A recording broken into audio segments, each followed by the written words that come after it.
এই মুহূর্তে আবহাওয়ার গুরুত্বপূর্ণ খবর।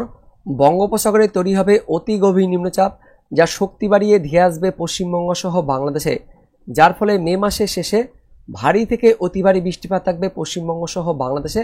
তো এই মুহূর্তে সবচেয়ে বড় প্রশ্ন হলো, বঙ্গোপসাগরে আদৌ ঘূর্ণিঝড় তৈরি হবে নাকি অতি গভীর নিম্নচাপ হিসেবে থাকবে। ECMWF তার সঙ্গে GFS দুই মডেল অনুযায়ী কি বলা হচ্ছে, ঘূর্ণিঝড় হবে নাকি অতি গভীর নিম্নচাপ থাকবে, পাশাপাশি দুই মডেলে গতিবেগ কত হতে পারে, তার সঙ্গে কোন দিকে যাবে, পশ্চিমবঙ্গের দিকে আসবে নাকি বাংলাদেশের দিকে যাবে, কি বলা হচ্ছে আমরা জানবো। অন্যদিকে আরব সাগরে আরও একটি ঘূর্ণিঝড় তৈরি হবে। তো সেই আরব সাগরে ঘূর্ণিঝড় নিয়ে এই মুহূর্তে কি আপডেট আছে সেটাও আমরা জানবো এই ভিডিওতে। পাশাপাশি এই মুহূর্তে লেটেস্ট আপডেট অনুযায়ী আগামী 4 দিন অর্থাৎ শনিবার, রবিবার, সোমবার, মঙ্গলবার এই 4 দিন পশ্চিমবঙ্গের উত্তরবঙ্গের পাহাড়ি এলাকাতে জেলাগুলিতে বজ্র বিদ্যুৎ সহ ভারী থেকে অতি ভারী বৃষ্টিপাতের সতর্কবার্তা জারি করল আলিপুর আবহাওয়া দপ্তর। উত্তর বাংলাদেশ সহ পূর্ব বাংলাদেশের দিকেও আগামী 4 দিন বৃষ্টিপাত থাকবে। মূলত এই ভোররাত থেকে সকালের মধ্যে এই বৃষ্টিপাতটা থাকবে। পাশাপাশি দক্ষিণবঙ্গেও আগামী 48 ঘন্টায় অর্থাৎ শনিবার ও রবিবার দুপুরের পর বিকেল থেকে সন্ধ্যের মধ্যে বজ্র বিদ্যুৎ সহ ঝড় বৃষ্টিপাতের সতর্কবার্তা জারি করল আলিপুর আবহাওয়া দপ্তর। তো কোন কোন জেলার সতর্কবার্তা দিয়েছে আলিপুর আবহাওয়া দপ্তর আমরা জানবো। তবে তার আগে আপনি এই মুহূর্তে এই ভিডিওটি কোন জেলা থেকে দেখছেন অবশ্যই সেই জেলার নাম ভিডিওর কমেন্ট সেকশনে কমেন্ট করে জানিয়ে দেবেন। তো প্রথমে ঘূর্ণিঝড় নিয়ে এই মুহূর্তে লেটেস্ট কি পরিবর্তন আসছে সেটা আমরা দেখে নেব। তো 26 তারিখ পর্যন্ত দক্ষিণ পশ্চিম মৌসুমী বায়ু সেটা বঙ্গোপসাগরের কাছাকাছি চলে আসবে। তো মৌসুমী বায়ু আসার দিনক্ষণ সেটা দেখে দিব।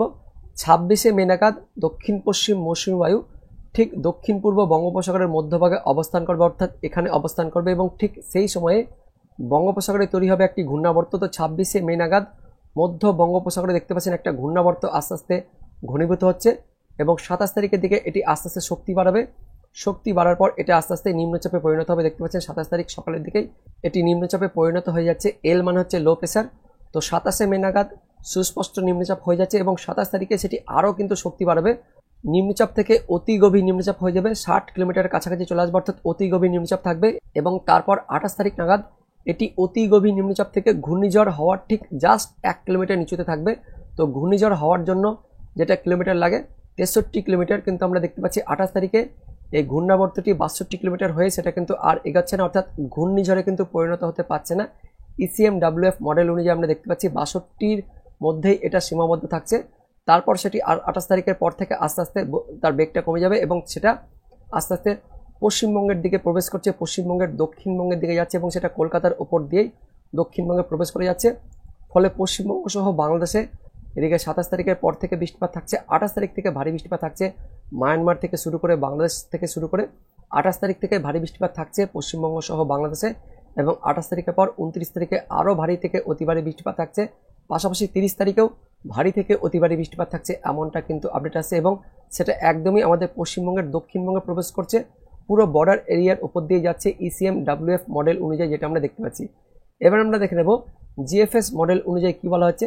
তো 26 তারিখ নাগাদ GFS মডেল বলছে সেটিও একদম বঙ্গোপসাগরের কাছাকাছি এসে উপস্থিত হবে, ঠিক মধ্য বঙ্গোপসাগরের এখানে উপস্থিত হবে এবং সেই সময় এখানে দক্ষিণ পশ্চিম মৌসুমী বায়ু থাকবে, যার ফলে ঘূর্ণাবর্ত তৈরি হওয়ার সময় দক্ষিণ পশ্চিম মৌসুমী বায়ুর জলীয় বাষ্পকে কাজে লাগাবে এবং সেটা আস্তে আস্তে দ্রুত কিন্তু তার শক্তি গঠন করবে, অর্থাৎ শক্তি ফিরে পাবে।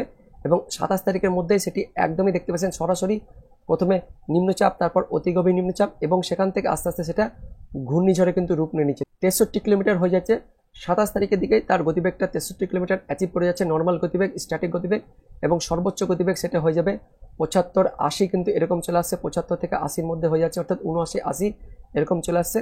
আর স্ট্যাটিক গতিবেগ 63 হয়ে যাচ্ছে। 27 তারিখে ঘূর্ণিঝড় হয়ে যাচ্ছে এবং সেক্ষেত্রে তার নাম হবে ঘূর্ণিঝড় মন্থা। তো GFS বলছে ঘূর্ণিঝড় হবে মধ্য বঙ্গোপসাগরে হওয়ার পর সেটা আস্তে আস্তে বাংলাদেশের দিকে যাচ্ছে। দেখতে পাচ্ছেন 28 তারিখের দিকে সেটা একটু বাংলাদেশের দিকে একটু বাম দিকে পাক খাবে, অর্থাৎ বাম দিকে একটু টান নেবে, তারপর সেটা একদমই বাংলাদেশের দিকে যাচ্ছে, বাংলাদেশের খুলনা বরিশালের দিকে প্রবেশ করছে। GFS মডেল বলছে বাংলাদেশের দিকে যাচ্ছে এবং তারপর সেটা পরবর্তীকালে আমাদের পশ্চিমবঙ্গের দক্ষিণবঙ্গে প্রবেশ করবে। তো দুই মডেল কিন্তু দুরকম বলছে। ECMWF মডেল বলছে অতি গভীর নিম্নচাপ হিসেবে এগিয়ে আসবে পশ্চিমবঙ্গ সহ বাংলাদেশের দিকে, আর GFS মডেল বলছে ঘূর্ণিঝড় হিসেবে যাবে বাংলাদেশ হয়ে, সেটা আমাদের পশ্চিমবঙ্গের দক্ষিণবঙ্গে প্রবেশ করবে এবং দুই ক্ষেত্রে বেগ মোটামুটি 80 থেকে 90-এর মধ্যে থাকছে, যেটা হাইয়েস্ট গতিবেগ। আর নর্মাল গতিবেগ ECMWF বলছে 62 থাকছে আর GFS বলছে সেটা মোটামুটি 63 পেরিয়ে সেটা 70 কিলোমিটার হয়ে যাবে। এই যে দেখতে পাচ্ছেন নর্মাল গতিবেগটা থাকছে 69-70 এরকম থাকছে। তো 70 কিলোমিটার গতিবেগে পৌঁছে যাচ্ছে জিএফএস মডেল অনুযায়ী, যার ফলে ঘূর্ণিঝড় হচ্ছে জিএফএস মডেল অনুযায়ী, কিন্তু ইসিএম বলছে অতি গভীর নিম্নচাপ হিসেবে থাকবে, এমনটা আপডেট আছে। পাশাপাশি 2 মডেল অনুযায়ী জানা যাচ্ছে পশ্চিমবঙ্গ সহ বাংলাদেশে ভারী থেকে অতি ভারী বৃষ্টিপাত থাকবে। উত্তরবঙ্গ, উত্তর বাংলাদেশ, তার সঙ্গে মধ্য বাংলাদেশ, এদিকে মধ্যবঙ্গ, দক্ষিণবঙ্গ, দক্ষিণ বাংলাদেশ, সমস্ত পশ্চিমবঙ্গ সহ বাংলাদেশের সব জায়গা জুড়েই ভারী থেকে অতি ভারী বৃষ্টিপাত থাকবে জিএফএস মডেল অনুযায়ী। ইসিএম মডেল অনুযায়ী পশ্চিমবঙ্গ সহ বাংলাদেশের সব জায়গাতেই ভারী থেকে অতি ভারী বৃষ্টিপাত থাকবে। তো বৃষ্টিপাত তার সঙ্গে ঝড় বাতাস তো থাকবেই, 2 মডেল অনুযায়ী বলছে। আর একটা মডেল বলছে অতি গভীর নিম্নচাপ থাকবে, জাস্ট 1 কিলোমিটারের জন্য ঘূর্ণিঝড় হচ্ছে না। আর জিএফএস মডেল বলছে কিন্তু ঘূর্ণিঝড় হচ্ছে। তো এটাই হচ্ছে এই মুহূর্তের আপডেট আমাদের বঙ্গোপসাগরের। এবার দেখে নেব আরব সাগরের সম্বন্ধে কী আপডেট আছে। তো 20 তারিখের পর ইসিএম ডাব্লিউএফ মডেল অনুযায়ী বলা হচ্ছে ঠিক দক্ষিণ ভারতের মহারাষ্ট্র উপকূলের কাছাকাছি একটা ঘূর্ণাবর্ত তৈরি হবে। ঠিক এখানে একটা ঘূর্ণাবর্ত হবে, আপনাদের দেখাবো।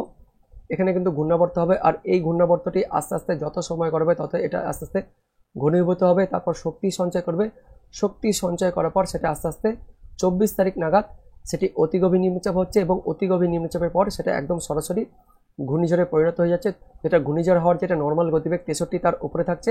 তো 24 তারিখে এটি ঘূর্ণিঝড়ে পরিণত হয়ে যাচ্ছে, যার কারণে এর নাম হতে চলেছে ঘূর্ণিঝড় শক্তি। যেহেতু লিস্ট অনুযায়ী আরব সাগরের ঘূর্ণিঝড়টি আগে আসে 24শে মে নাগাদ আসে, যে কারণে আরব সাগরের ঘূর্ণিঝড়টির নাম হবে ঘূর্ণিঝড় শক্তি।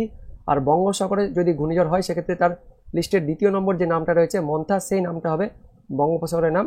তো এক্ষেত্রে আরব সাগরের শক্তি ঘূর্ণিঝড়টা যাচ্ছে, এবং তার গতিবেগ ম্যাক্সিমাম গতিবেগ থাকবে প্রায় 125 কিলোমিটার এরকম হতে চলেছে, এমনটা কিন্তু আমরা আপডেট পাচ্ছি। 110-এর উপরে তো প্রথমে উঠে যাচ্ছে 24 তারিখে, আর 25 তারিখের দিকে তার হাইয়েস্ট গতিবেগ থাকছে 125 কিলোমিটার পার আওয়ার। 125 কিমি বেগে এটি আছড়ে পড়বে আরব সাগরের দিকে, এবং সেটা আরব সাগরের মধ্যে আস্তে আস্তে বিলীন হয়ে যাবে। সেখানে আস্তে আস্তে তার গতিবেগটা কমে যাবে, এবং গতিবেগ কমতে কমতে প্রথমে অতি গভীর নিম্নচাপ, তারপর গভীর নিম্নচাপ, তারপর সেখান থেকে শুধু নিম্নচাপ থেকে একদমই আস্তে আস্তে ঘূর্ণাবর্তে পরিণত হয়। সেটা সেখানে কিন্তু সলিল সমাধি হচ্ছে, অর্থাৎ আরব সাগরের ওপরেই সেটা সমাধি হয়েছে, সেখানে কিন্তু সেটা বিলীন হয়ে যাচ্ছে। জিএফএস মডেল অনুযায়ী আমরা দেখে নেব। জিএফএস মডেল অনুযায়ী আরব সাগরের দিকেও ঘূর্ণাবর্ত তৈরি হবে, কিন্তু সেটা ঘূর্ণাবর্তটা শুধুমাত্র ঘূর্ণাবর্ত হিসেবে থাকছে, তেমন কোনো ঘূর্ণিঝড় বা অতি গভীর নিম্নচাপ এরকম কিন্তু হচ্ছে না। তবে একটা কিন্তু ঘূর্ণাবর্ত এই আরব সাগরে তৈরি হবে, জিএফএস মডেল বলছে। আর ইসিএম ডাব্লিউএফ মডেল বলছে ঘূর্ণিঝড় তৈরি হচ্ছে, এবং সেক্ষেত্রে ঘূর্ণিঝড়ের নাম হবে ঘূর্ণিঝড় শক্তি, আরব সাগরের দিকে যাচ্ছে। তো 2 মডেল অনুযায়ী কী কী বলা হচ্ছে আমরা জানলাম। দেখতে পাচ্ছেন জোড়া কিন্তু ঘূর্ণিঝড় তৈরি হচ্ছে, একটা তৈরি হবে আরব সাগরের দিকে, আর আরেকটা যদি তৈরি হয় বঙ্গোপসাগরের দিকে, সেক্ষেত্রে আমাদের পশ্চিমবঙ্গ সহ বাংলাদেশ যেদিকে আসুক, মোট কথা আমাদের পশ্চিমবঙ্গ সহ বাংলাদেশ 2 দেশই কিন্তু ক্ষতিগ্রস্ত হবে। ভারী থেকে অতি ভারী বৃষ্টিপাত থাকবে, তার সঙ্গে ঝড় বাতাস থাকবে। এবার দেখে নেব এই মুহূর্তে আগামী 24 থেকে 48 ঘন্টার জন্য কোন কোন জেলায় বৃষ্টির সতর্কবার্তা জারি করা হয়েছে। তো শনিবার দিন অর্থাৎ আগামী 24 ঘন্টায় ভোররাত থেকে পশ্চিমবঙ্গের উত্তরবঙ্গ সহ উত্তর বাংলাদেশে ভারী থেকে অতি ভারী বৃষ্টিপাত থাকবে। আলিপুরদুয়ার, তার সঙ্গে কোচবিহার, পাশাপাশি উত্তর দিনাজপুর, এই জেলাগুলিতে শনিবার দিন ভোর রাত থেকে একদম সকাল পর্যন্ত ভারী বৃষ্টিপাত থাকবে। পাশাপাশি উত্তর বাংলাদেশের রংপুর বিভাগেও ভারী থেকে অতিরিক্ত ভারী বৃষ্টিপাত থাকবে। তার সঙ্গে এদিকে সিলেট বিভাগ, তার পাশাপাশি ময়মনসিংহ বিভাগের দিকেও শনিবার দিন ভোর রাত থেকে একদম সকাল পর্যন্ত ভারী থেকে অতি ভারী বৃষ্টিপাত থাকবে। পাশাপাশি ময়মনসিংহের নিচের দিকে কিছুটা ঢাকা বিভাগেও মাঝারি থেকে ভারী বৃষ্টিপাত থাকবে, এমনটা কিন্তু আপডেট আসছে।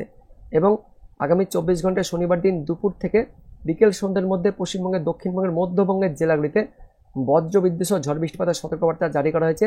মূলত মুর্শিদাবাদ, তার সঙ্গে বীরভূম, নদিয়া জেলাতেই একটু বেশি ঝড় বৃষ্টিপাত থাকবে আগামী 24 ঘন্টায় দক্ষিণবঙ্গের মধ্যে। তার পাশাপাশি বীরভূমের নিচের অংশ, তার সঙ্গে পশ্চিম বর্ধমান, পূর্ব বর্ধমান জেলাগুলিতেও বজ্রবিদ্যুৎ সহ ঝড় বৃষ্টিপাত থাকবে। এদিকে বাংলাদেশের দিকেও, মধ্য বাংলাদেশের দিকেও বজ্রবিদ্যুৎ সহ ঝড় বৃষ্টিপাত থাকবে। তবে দক্ষিণবঙ্গের নিচের জেলাগুলিতে আগামী 24 ঘন্টায় তেমন ঝড় বৃষ্টিপাত থাকবে না। পাশাপাশি দক্ষিণ বাংলাদেশের দিকেও আগামী 24 ঘন্টায় নিচের দিকে বা উপকূলের দিকে তেমন কোনো বৃষ্টিপাত থাকছে না। মূলত মধ্যবঙ্গ সহ মধ্য বাংলাদেশের দিকেই বিকেল থেকে সন্ধ্যের মধ্যে ঝড় বৃষ্টিপাত থাকবে। আগামী 24 ঘন্টায় বৃষ্টিপাতের পরিমাণটা আমরা দেখে নেব। তো শনিবার দিন উত্তরবঙ্গ সহ উত্তর বাংলাদেশে ভোর থেকে একদম সকাল পর্যন্ত বৃষ্টিপাত থাকবে। এদিকে উত্তরবঙ্গের আর বাংলাদেশের মধ্যবর্তী এলাকাতে ভারী বৃষ্টিপাত থাকছে। পাশাপাশি উত্তর বাংলাদেশের ময়মনসিংহ বিভাগ, সিলেট বিভাগের দিকেও ভোররাত থেকে একদম সকাল পর্যন্ত ভারী বৃষ্টিপাত থাকবে। তারপর শনিবার দুপুরের পর থেকে বিকেল সন্ধ্যের মধ্যে মধ্য বাংলাদেশের ময়মনসিংহ নিচের অংশ, তার সঙ্গে রাজশাহী বিভাগ, এদিকে ঢাকা বিভাগ আর খুলনার ওপরের অংশে মাঝারি থেকে ভারী বৃষ্টিপাত থাকবে। এদিকে খুলনার মধ্যে আলমডাঙ্গা, কোচ্চানপুর, বগুড়া, বালিয়াকান্দি, ফরিদপুর, মুকসুদপুর, দোহার, ধামরাই, ঢাকা, নাগরপুর, টাঙ্গাইল, কালিহাটি, ব্রজতাইল, কাপাসিয়া, কাতিয়াদি, কিশোরগঞ্জ, ভালুকা, ত্রিশাল, ময়মনসিংহ, নেত্রকোনা, ফুলপুর, নলিতাবাড়ি, জামালপুর, বাহাদুরাবাদ, চরাজিপুর, শিবগঞ্জ, বগুড়া, বাংলাদেশের নন্দীগ্রাম, তারাস, সিংড়া, পুঠিয়া, লালপুর, ভেড়ামারা, রাজশাহী, মোহনপুর, আদমদিঘি, আক্কেলপুর, পাটনিতলা, গোমাস্তপুর, নবাবগঞ্জ, শিবগঞ্জ, বাহাদুরাবাদ, চরাজিতপুর, পীরগঞ্জ, চিলমারি, রংপুর, লালমনিরহাট, জলঢাকা, দেবীগঞ্জ, সাইদপুর, কাহারোল, দিনাজপুর, পীরগঞ্জ, ঠাকুরগঞ্জ, বোদা, পঞ্চগড় এই এলাকা জুড়ে ভারী থেকে অতি ভারী বৃষ্টিপাত থাকবে। পাশাপাশি সিলেট বিভাগের দিকেও ভারী থেকে অতি ভারী বৃষ্টিপাত থাকবে বাংলাদেশের দিকে। আর আমাদের পশ্চিমবঙ্গের মধ্যে উত্তরবঙ্গে তো একদম ভোর থেকে সকাল পর্যন্ত বৃষ্টিপাত থাকবে। আলিপুরদুয়ার, কোচবিহার, উত্তর দিনাজপুরে ভারী বৃষ্টিপাত থাকবে। কোন কোন এলাকায় একটু দেখে নেব।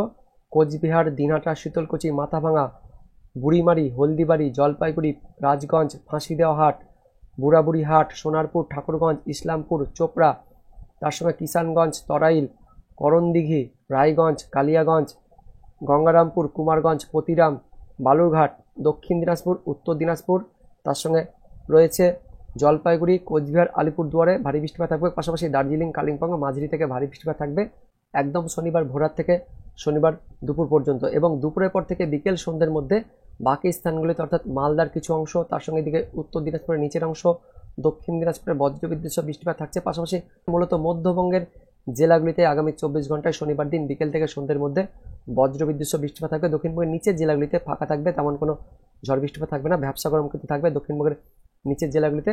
আর বৃষ্টিপাত থাকছে কোন কোন এলাকায়, বীরভূম, মুর্শিদাবাদ, তার সঙ্গে পশ্চিম বর্ধমান, পূর্ব বর্ধমান, নদিয়ার কিছু অংশে, রামপুরহাট, নলহাটি, মুরারই, জঙ্গিপুর, সাগরদিঘি, খড়গ্রাম, মল্লারপুর, সাঁইথিয়া, আহমেদপুর, লাভপুর, নানুর, বোলপুর, ইলিমবাজার, ঘুষকরা, মঙ্গলকোট, ভাতার, মন্তেশ্বর, কাটোয়া, কেতুগ্রাম, বেলডাঙ্গা, গোকর্ণ, খড়গ্রাম, বড়োয়া, সাগরদিঘি। আর এদিকে হালকা হালকা থাকছে জঙ্গিপুর, লালগোলা, ভগবানগোলা, মুর্শিদাবাদ, বহরমপুর, হরিহরপাড়া, ডোমকল, জলঙ্গি, করিমপুর, নওদা, বেলডাঙ্গা, দেবগ্রাম, মুরাগাছা, চাপড়া, কৃষ্ণনগর, বগুলা, পাটুলি, মেমারি, খণ্ডঘোষ, দশগড়া, কতুলপুর, পাত্রসাহের, সোনামুখী, বেল্লাতোর, গঙ্গাজলঘাটি, বরজোড়া, কাকসা, দুর্গাপুর, উখড়া, রানীগঞ্জ, ইলিমবাজার, দুবরাজপুর, সিউড়ি এগুলোতে হালকা মাঝারি বৃষ্টিপাত থাকবে। মেনলি বীরভূম আর পূর্ব বর্ধমান, তার সঙ্গে মুর্শিদাবাদের মধ্যবর্তী এলাকাতে একটু বজ্রবিদ্যুৎ সহ ভারী বৃষ্টিপাত থাকবে, এমনটা কিন্তু আমরা দেখতে পাচ্ছি আগামী 24 ঘন্টা শনিবার দিন বিকেল থেকে সন্ধ্যের মধ্যে। তারপর পরবর্তী 24 ঘন্টা অর্থাৎ রবিবার দিনও দক্ষিণবঙ্গে একটু বেশি এলাকা জুড়ে ঝড় বৃষ্টিপাত থাকবে। উত্তরবঙ্গ সহ উত্তর বাংলাদেশে আবারও ভোররাত থেকে ভারী বৃষ্টিপাত থাকবে। সকাল পর্যন্ত উত্তর বাংলাদেশের দিকে ভারী থেকে অতি ভারী বৃষ্টিপাত থাকছে, পূর্ব বাংলাদেশের দিকেও ভারী থেকে অতি ভারী বৃষ্টিপাত থাকবে। তো রবিবার দিন আরও বেশি জায়গা জুড়ে, পাশাপাশি আরও তীব্রতা থাকবে বৃষ্টিপাতের, এমনটা আপডেট আছে উত্তরবঙ্গ সহ উত্তর বাংলাদেশ সব জায়গাতেই রবিবার দিন আরও ভারী থেকে অতি ভারী বৃষ্টিপাত থাকবে। পাশাপাশি রবিবার দিন দক্ষিণবঙ্গের থেকেও পুরো এলাকা জুড়ে ভারী বৃষ্টিপাত থাকছে। দক্ষিণবঙ্গের সমস্ত এলাকা জুড়ে মুর্শিদাবাদ, বীরভূম, নদিয়া, পশ্চিম বর্ধমান, পূর্ব বর্ধমান, উত্তর 24 পরগনা, দক্ষিণ 24 পরগনা, কলকাতা, হাওড়া, হুগলি, পশ্চিম মেদিনীপুর, ঝাড়গ্রাম, পুরুলিয়ার এই পশ্চিমের জেলাগুলিতে হালকা বৃষ্টিপাত থাকছে। কিন্তু এই পশ্চিমের জেলাগুলি বাদ দিয়ে দক্ষিণবঙ্গের প্রায় সমস্ত জেলাতেই রবিবার দিন দুপুরের পর বিকেল থেকে সন্ধ্যের মধ্যে বজ্র বিদ্যুৎ সহ মাঝারি থেকে ভারী বৃষ্টিপাত থাকবে। তো শনিবার দিন হালকা বৃষ্টিপাত থাকবে, মূলত মধ্যবঙ্গের জেলাগুলিতে মাঝারি বৃষ্টিপাত থাকবে।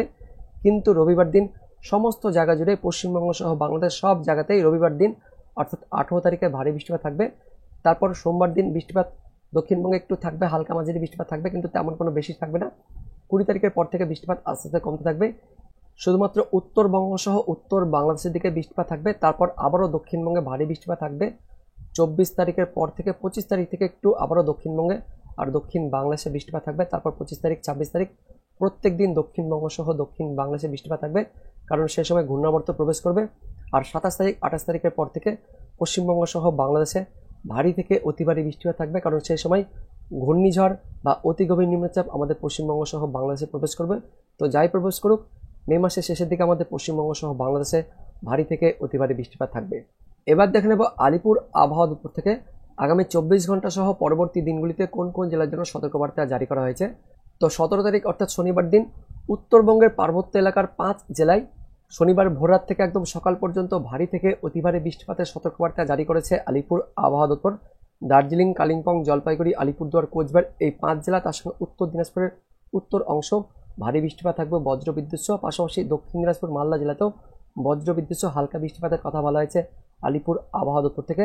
আর দক্ষিণবঙ্গে শনিবার দিন দুপুরের পর বিকেল থেকে সন্ধ্যের মধ্যে বজ্রবিদ্যুৎ সহ ঝড় বৃষ্টিপাতের সতর্কবার্তা দেওয়া হয়েছে মুর্শিদাবাদ, বীরভূম, পূর্ব বর্ধমান, পশ্চিম বর্ধমান, নদিয়া, হুগলি জেলাতে 40 থেকে 50 কিলোমিটার গতিবেগে দমকা ঝড়ের সঙ্গে ঝড় বৃষ্টিপাতের সতর্কবার্তা দেওয়া হয়েছে। হালকা থেকে মাঝারি বৃষ্টিপাত থাকবে। দক্ষিণবঙ্গের বাকি জেলাগুলিতেও হালকা বিক্ষিপ্তভাবে বৃষ্টিপাতের কথা বলা হয়েছে। বজ্রবিদ্যুৎ সহ 30 থেকে 40 কিলোমিটার গতিবেগে দমকা বাতাস বয়ে যাওয়ার কথা বলা হয়েছে আলিপুর আবহাওয়া দপ্তর থেকে। তারপর রবিবার দিন 18 তারিখে দক্ষিণবঙ্গের ঝড় বৃষ্টিপাতের এলাকা তার সঙ্গে তীব্রতা বাড়বে। দক্ষিণবঙ্গের সব জেলাতেই বজ্র বিদ্যুতের সঙ্গে মাঝারি থেকে ভারী বৃষ্টিপাত, তার সঙ্গে 40 থেকে 50 কিলোমিটার গতিবেগে দমকা ঝড় বৃষ্টিপাতের কথা বলা হয়েছে আলিপুর আবহাওয়া দপ্তর থেকে। দক্ষিণবঙ্গে ভারী বৃষ্টিপাত থাকবে। তার মধ্যে দক্ষিণবঙ্গের পূর্ব বর্ধমান জেলাতে রবিবার দিন দুপুরের পর বিকেল থেকে সন্ধ্যের মধ্যে বজ্র বিদ্যুৎ সহ ভারী বৃষ্টিপাতের সতর্কবার্তা দিয়েছে আলিপুর আবহাওয়া দপ্তর। আর উত্তরবঙ্গে রবিবার দিন আবারও ওই ভোররাত থেকে সকালের মধ্যে বজ্র বিদ্যুৎ সহ ভারী বৃষ্টিপাতের কথা বলা হয়েছে উত্তরবঙ্গের ওপরের 6 জেলাতে। উত্তরবঙ্গের নিচের 2 জেলাতেও হালকা বৃষ্টিপাত থাকবে। তারপর 19 তারিখ ও 20 তারিখ অর্থাৎ সোমবার ও মঙ্গলবারও উত্তরবঙ্গের ওই 6 জেলাতেই ভারী বৃষ্টিপাতের কথা বলা হয়েছে আলিপুর আবহাওয়া দপ্তর থেকে।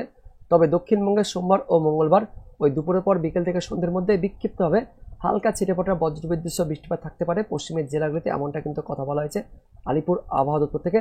তো আগামী 48 ঘন্টায় দক্ষিণবঙ্গে কিন্তু বৃষ্টিপাত থাকবে। তার মধ্যে আগামী 24 ঘন্টায় মূলত মধ্যবঙ্গের ওপরের জেলাগুলিতে বৃষ্টিপাতের কথা বলা হয়েছে।